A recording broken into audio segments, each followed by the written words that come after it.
It started with a sound. Not loud, not violent. Just a slow, deliberate knock.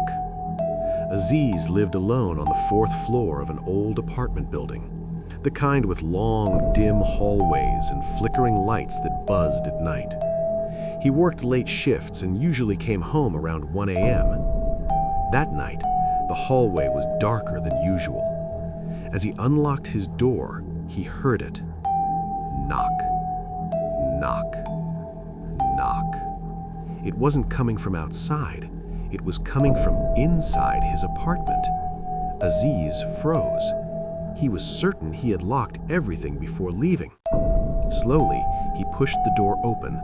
The living room was quiet. The air felt heavy, like the room had been holding its breath. His bedroom door was closed. He never closed it. Knock. This time, clearer, from inside the bedroom. His phone had no signal. The Wi-Fi router lights were off. The power hadn't gone out. The hallway lights still worked. But inside his apartment, everything felt disconnected. He stepped closer.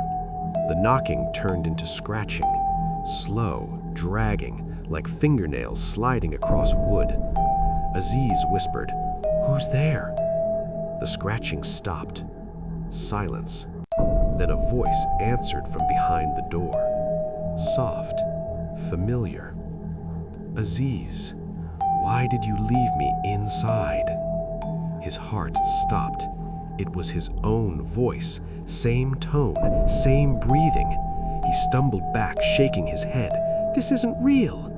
The bedroom handle began to turn slowly. Click, click, click. The door opened just a few centimeters.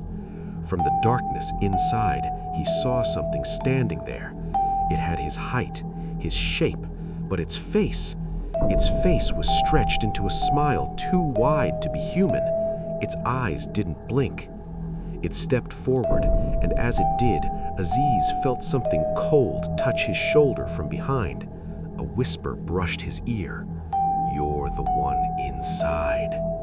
The apartment lights flickered once, twice, then everything went black. The next morning, neighbors complained about a strange knocking sound coming from Aziz's apartment. Police forced the door open. The apartment was empty, except for the bedroom door, locked from the inside. And behind it, someone was knocking, slowly, deliberately.